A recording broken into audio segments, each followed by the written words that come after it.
लीजिए हम इसको बिल्कुल स्टार्ट से कर रहे हैं। तीन चीजें जो हैं उसमें है कैल्शियम कार्बोनेट, कोक जो कि कार्बन है, और हेमाटाइट है। अब होता क्या है, the furnace is loaded with the raw material. अब हम इसको एक्सप्लेनेशन इसकी कर रहे हैं, एक्सप्लेनेशन इसकी हम कर रहे हैं।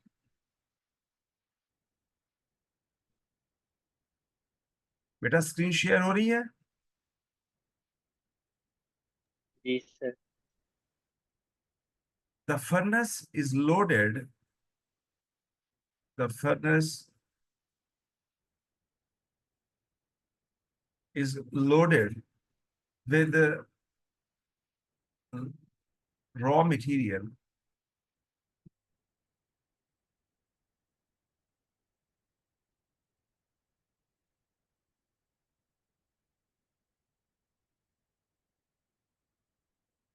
raw material। अब इसमें होता क्या है, नंबर वन, इसको हम पॉइंट में लिख लेते हैं। नंबर वन, ये जो कोक है दैट इज कार्बन, ये एक्ट एज फ्यूल, ये एज अ फ्यूल काम करता है। Coke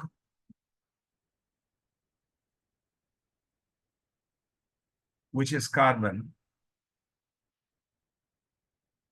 which carbon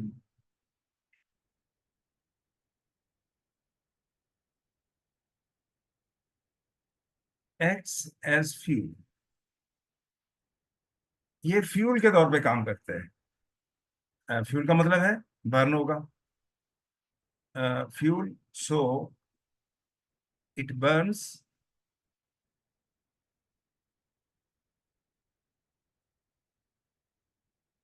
to produce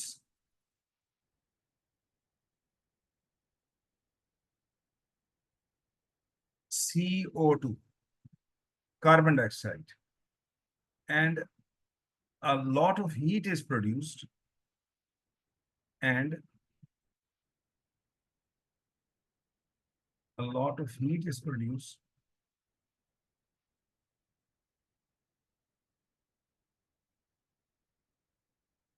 heat is produced, ये मैं आगे लिख रहा हूँ।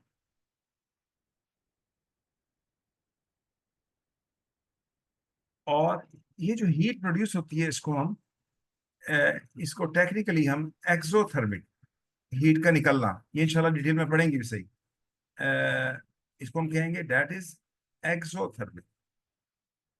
एक्सोथर्मिक का मतलब होता है हीट का निकलना, और इसको डिटेल में भी पढ़ेंगे अभी। तो एक्सोथर्मिक का मतलब होगा हीट निकलना। और ड्यू टू दिस प्रोसेस, ये बेसिकली बर्निंग है। जो बॉटम का टेम्परेचर है, तकरीबन फर्नेस के बॉटम का टेम्परेचर है, वो तकरीबन 1900 मेंटेन रहता है, 1900 मेंटेन रहता है। Due to this process,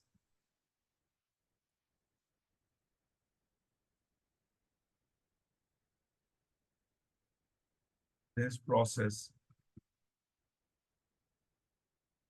the temperature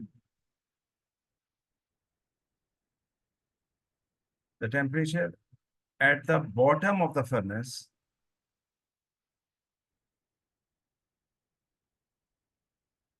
at the bottom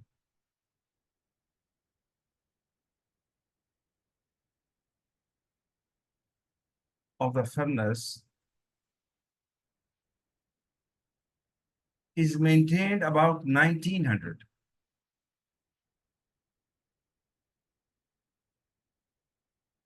is maintained about 1900, जो कि बहुत ज्यादा टेम्परेचर है। अब इसकी इक्वेशन बनेगी, इसकी इक्वेशन होगी कार्बन जो कि सॉलिड है, ऑक्सीजन, और इट गिव्स यू CO2 जो कि गैस है, और it is carbon dioxide.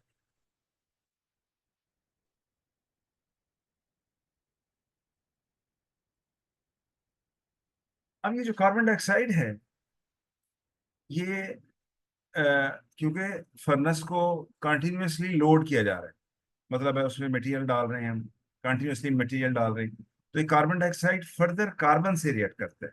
Gas है, ऊपर उठेगी, जब ये ऊपर उठेगी तो ये कार्बन से रिएक्ट करेगी। तो सेकंड पॉइंट, अब second point,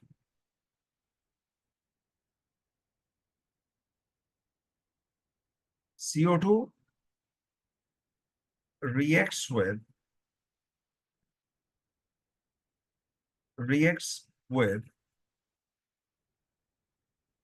with Coke. Coke जो ऊपर से डल रहा है, दैट इज कार्बन, ये कार्बन है, टू फॉर्म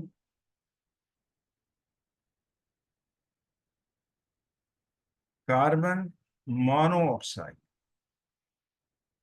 और ये कार्बन मोनोऑक्साइड बनाएगी। This reaction is endothermic. Endo का मतलब होता है हीट एब्जॉर्ब करता है, हीट को एब्जॉर्ब करता है। और ये एक्सोथर्मिक का उलट है, ऊपर वाला रिएक्शन एक्सो है, ये वाला एंडोथर्मिक है। दिस रिएक्शन इज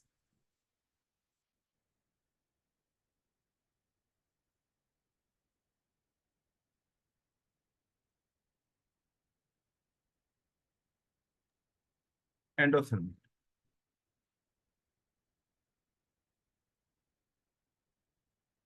डेट, इसका मतलब क्या है? That is absorb heat energy. Ishan बताओ भाई, क्या मसला है कोई? सर ये carbon monoxide reacts with coke. Carbon नहीं, कार्बन डाइऑक्साइड, वो गलती से लिखो, इसको CO2 कर लो। Okay sir. CO2, ये CO2 कर लो इसको, CO, ये को CO2 कर लो, ठीक हो गया। Carbon monoxide, this reaction is endothermic, that is absorb heat energy. इसका मतलब क्या होगा? ये हीट एनर्जी को एब्जॉर्ब करेगा।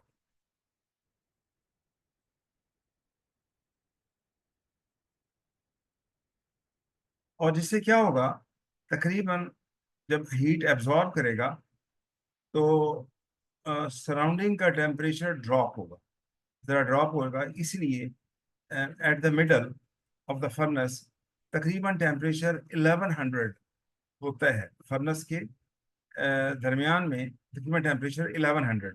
तो surrounding temperature is drop,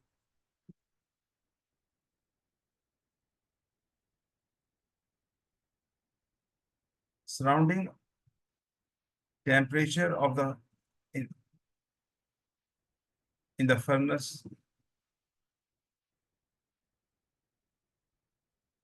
in the furnace drop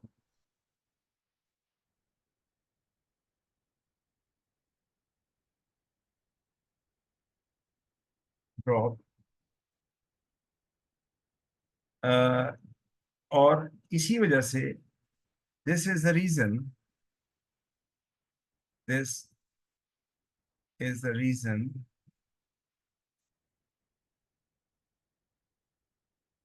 the temperature in the middle of the furnace is about 1100। देखें bottom पर था 1900 और मिडल में ये तकरीबन 1100 तकरीबन मेंटेन रहता है, हो जाता है। This is the reason the temperature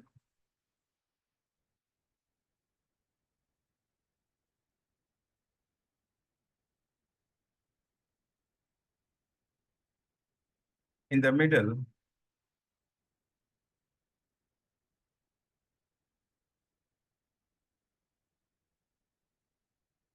in the middle of furnace is about 1100।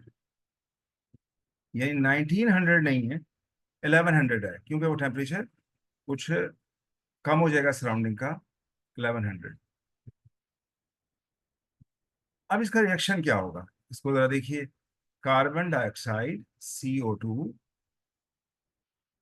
ये कार्बन से रिएक्ट कर रहा है और ये गैस है, ये सॉलिड है, इट गोज टू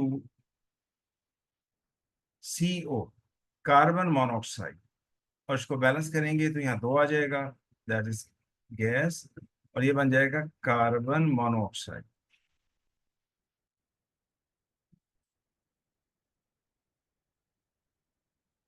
ये ये जो कार्बन मोनोऑक्साइड बना है, ये रिड्यूसिंग एजेंट है। अब आपको आइडिया है रिड्यूसिंग एजेंट का मतलब क्या होता है?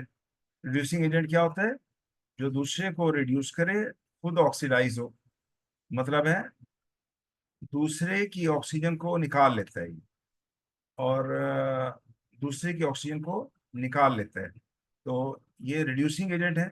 मतलब है खुद ऑक्सीडाइज होगा, दूसरे को रिड्यूस करेगा। दूसरे को, जब ये खुद ऑक्सीडाइज होगा तो मतलब क्या होगा कि एडिशन ऑफ ऑक्सीजन होगी इसमें, या रिमूवल ऑफ हाइड्रोजन होगी। These are the points. अब थर्ड पॉइंट, थर्ड पॉइंट, ये जो कार्बन मोनोऑक्साइड है CO is excellent reducing agent, excellent reducing agent,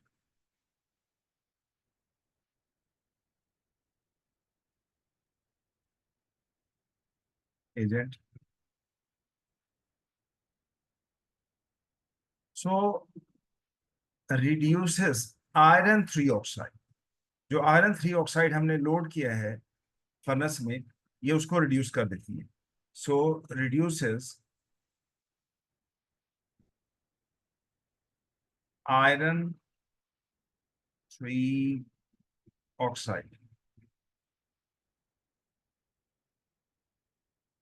अब आप इसकी इक्वेशन हम लिखते हैं, carbon monoxide that is CO, और ये गैस है, iron 3 oxide this is Fe2O3। ये हमने रॉ मटेरियल है हमारा, जिसमें हमने ये रॉ मटेरियल में आयरन 3 ऑक्साइड भी था जो हेमाटाइट है।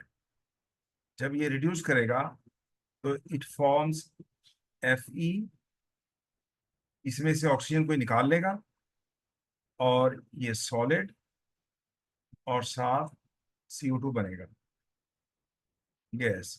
अच्छा, right now you have 1 minute, you have 1 minute, all of you have the equation, balance this equation. 1 minute है, आपने इसको बैलेंस करना है। डू इट, जल्दी से फटाफट। फिर जो बच्चा पहले कर ले वो हाथ उठाए, जल्दी से फटाफट इसको बैलेंस करें फटाफट। 1 मिनट है आपके पास।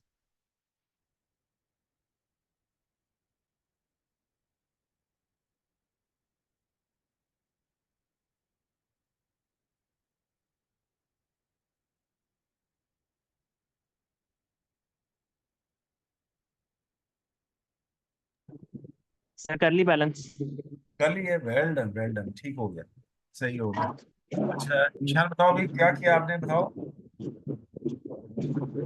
सर सबसे पहले जो लेफ्ट हैंड साइड पे कार्बन मोनोऑक्साइड है उसके पीछे 3 लगेगा। अच्छा गुड गुड, यहाँ 3 लगा दिया हमने, वेरी गुड, ठीक है। सर फिर राइट हैंड साइड पे हमारे पास जो आयरन है उसके पीछे 2 लगेगा। 2 लगेगा, ठीक हो गया, गुड। और और जो कार्बन डाइऑक्साइड है उसके पीछे 3 लगेगा। वेल डन, बहुत अच्छी, बिल्कुल 100% करेक्ट, वेल डन, बहुत अच्छी। अब देखिए, ऑक्सीजन लेफ्ट साइड पर 6 है, O3 के साथ 3 है, 3 लगाने से CO के साथ भी ऑक्सीजन 3 है, तो 3 + 3 मतलब है 6 हो जाएंगे, तो 3 to 6, ये भी 6 है। बाकी आयरन भी बैलेंस है, दूसरे कार्बन भी बैलेंस है, गुड। तो ये आयरन, हाँ एक चीज इसमें जरा थोड़ा सा इसे करेक्ट कर लो, ये सॉलिड नहीं होगा, ये लिक्विड होगा, इसको जरा करेक्ट कर लो आप बेटा। आयरन के नीचे क्योंकि टेम्परेचर ज्यादा होगा, तो ये आयरन जो गेट करेंगे, ये 1900 पर ये मेल्ट हो जाएगा, ये मोल्टन फॉर्म में होगा, तो लिक्विड आयरन होगा, दिस इज द पॉइंट। अच्छा, अब ये आयरन, अच्छा अब हम इसको थोड़ा सा, अगर आपसे कहते हैं जी इसको लेबल करें, ऑक्सीडाइजिंग एजेंट कौन सा है, रिड्यूसिंग एजेंट कौन सा है, आप जरा गौर से आपने देखना है। ये जस्ट मैं आपको इसको रिडॉक्स का चैप्टर के साथ कनेक्ट कर रहा हूँ इसको, ताकि थोड़ा सा क्लियरिटी हो जाए। देख रहे हो ना जी कासिम भाई, अब्दुल्ला देख रहे हैं ना? जी सर। देखें और से ज़रा जी देखिएगा। सर। अब यहाँ पे चेक करें, आयरन का चार्ज है 3+। देख के पता लग रहा है, क्योंकि ओ के साथ 3 है, इसका मतलब है आयरन का चार्ज 3 है। वैसे कैलकुलेट भी कर सकते हैं आप। तो इसका मतलब है आयरन का चार्ज है +3। ये मैं ऊपर लिख रहा हूँ। राइट साइड पे आयरन का चार्ज 0 है, तो ये +3 से चेंज हो रहा है 0 में। ऑक्सीडेशन नंबर कम हो रहा है। Oxidation number +3 is a bigger one, 0 is the smaller one, numerically। तो इसका मतलब ये है कि ये ऑक्सीडेशन नंबर कम हो रहा है। हमने डेफिनेशन में पढ़ा, जब ऑक्सीडेशन नंबर कम हो तो वो चीज़ रिड्यूस होती है। इसका मतलब है ये रिड्यूस हो गई, और रिड्यूस का मतलब होता है इलेक्ट्रॉन का गेन करना।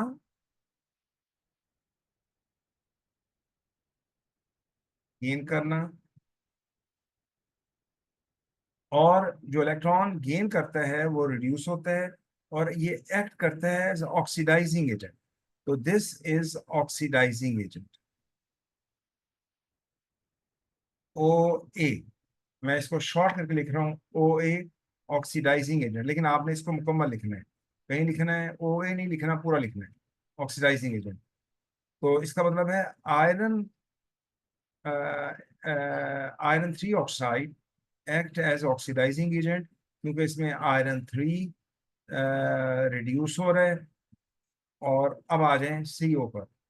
सीओ में कार्बन का चार्ज +2 है। कैसे पता लगा? ये देखिए, मैं वर्किंग भी दिखा देता हूँ आपको। सी, जब आप ऑक्सीडेशन नंबर निकालते हैं, तो चूंकि ये मॉलिक्यूल है, मॉलिक्यूल पे चार्ज हमेशा 0 होता है, कंपाउंड पे चार्ज 0 होता है। तो कार्बन का निकालना है, कार्बन को सब्जेक्ट बनाए। ऑक्सीजन का हमेशा -2 होता है, 0 -2 जाकर +2। तो कार्बन का चार्ज हो गया +2। और ये जो 3 लगा है बैलेंस के, इसको इंक्लूड करने की जरूरत नहीं है। इसको जरूरत नहीं है, इससे कोई फर्क नहीं पड़ता। तो +2 हो गया। और राइट साइड में CO2 में जरा सी का चेक करें, तो ये हो जाएगा +4, क्योंकि ऑक्सीजन 2 हैं। तो -2 × 2 -4 =0। तो -4 जब =0 दूसरी साइड पे जाएगा, तो +4 हो जाएगा। तो ये चेंज हो रहा है +2 से, ये देखें मैं इसको लेबल कर रहा हूँ, +2 से +4 में चेंज हो रहा है। ऑक्सीडेशन नंबर बढ़ रहा है, तो इसका मतलब है that is the case of oxidation. और जो चीज ऑक्सीडेशन हो जिसकी, आपको पता है कि वो इलेक्ट्रॉन लूज करता है। वो इलेक्ट्रॉन लूज करता है, ये हमने पढ़ा है। और यहाँ पे लूज कैसे पता लग रहा है? कि यहाँ पे +2 चार्ज है, राइट साइड पे +4 है। इसका मतलब है 2 इलेक्ट्रॉन लूज कर कर ये चेंज हुआ। और जो ऑक्सीडेशन जिसमें हो, तो वो एक्ट करता है एज रिड्यूसिंग एजेंट। तो दिस इज रिड्यूसिंग एजेंट। तो ये जो रिएक्शन है, दिस इज रिडॉक्स रिएक्शन। ये रिडॉक्स रिएक्शन है। दिस इज रिडॉक्स रिएक्शन, क्योंकि इसमें ऑक्सीडेशन नंबर तब्दील हो रहा है, चेंज हो रहा है। ऑक्सीडेशन भी हो रही है, रिडक्शन भी हो रही है। तो दिस इज द पॉइंट। अब हम आगे चलते हैं। उसके बाद ये जो आपके पास मोल्टन आयरन आएगा, ये इम्प्योर होगा। और ये डेंस होने की वजह से ये सिंक कर जाएगा बॉटम पर। और इसमें बहुत सारी इम्प्योरिटीज होंगी, और उसको हम डिस्कस भी करेंगे कि कौन कौन सी इम्प्योरिटीज होंगी। और इसको हम कहते हैं pig iron, PIG, pig iron. मैं आपको लिख भी देता हूँ। Molten iron is a dense liquid. Molten iron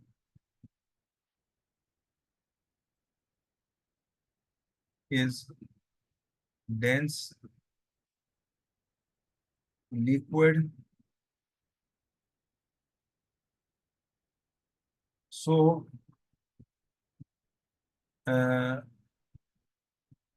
sinks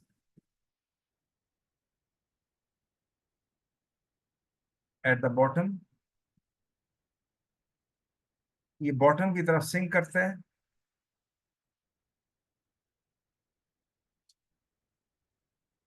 of the furnace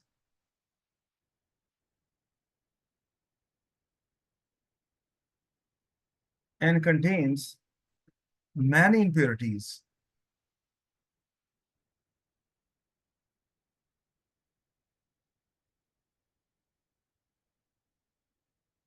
and contain many impurities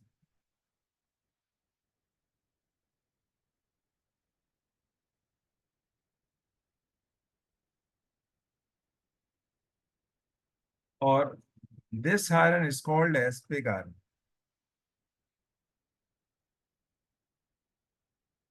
is called as pig iron. ये PIG पिग आयरन, और ये इम्प्योर होता है, इसमें बहुत सारी इम्प्योरिटीज होती हैं, इसको पिग आयरन बोलते हैं। बेटा यहाँ तक कोई कंफ्यूजन? यहाँ तक कोई confusion?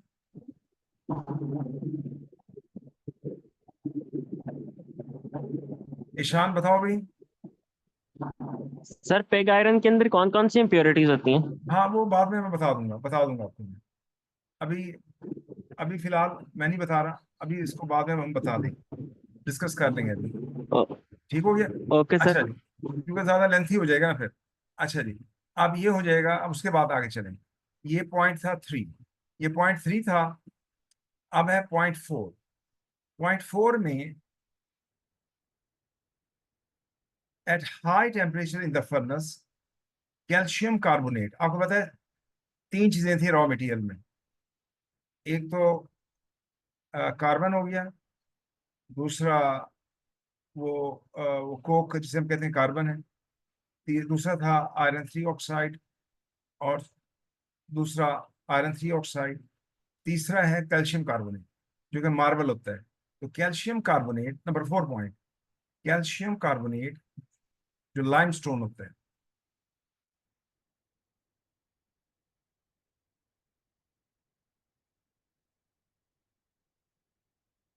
decomposes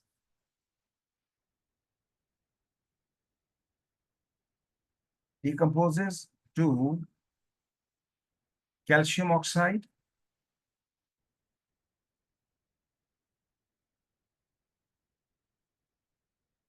and carbon dioxide and carbon dioxide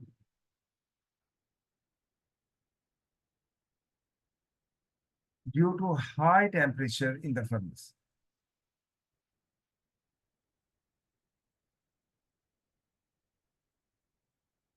High temperature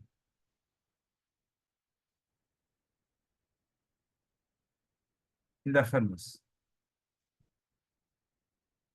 furnace में जो बहुत ज्यादा टेम्परेचर होता है उसकी वजह से ये कैल्शियम कार्बोनेट डिकम्पोज हो जाता है, टूट जाता है। इसमें कैल्शियम कार्बोनेट सॉलिड, एरो और डेल्टा का मतलब है हीट कर रहे हैं, कैल्शियम ऑक्साइड सॉलिड और कार्बन डाइऑक्साइड। लो बेटा हम यहाँ तक इसको आज स्टॉप कर रहे हैं और यहीं से इंशाल्लाह फिर कैरी ऑन करेंगे। मैं आपकी अटेंडेंस जरा 1 मिनट ले लूँ।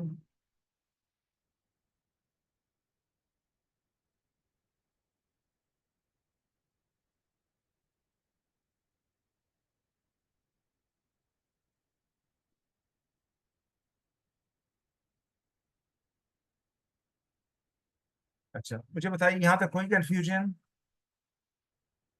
No sir. चलें, इंशाल्लाह इसको आप ना सारा पढ़कर आए कर, जितना हमने किया है सारे इसको पढ़ के, तो इंशाल्लाह आई शैल हैव अ डिस्कशन। ठीक हो गया? चलें, अल्लाह हाफिज, अल्लाह हाफिज, अल्लाह हाफिज। अल्लाह हाफिज। अल्लाह हाफिज सर। ओके, अल्लाह हाफिज।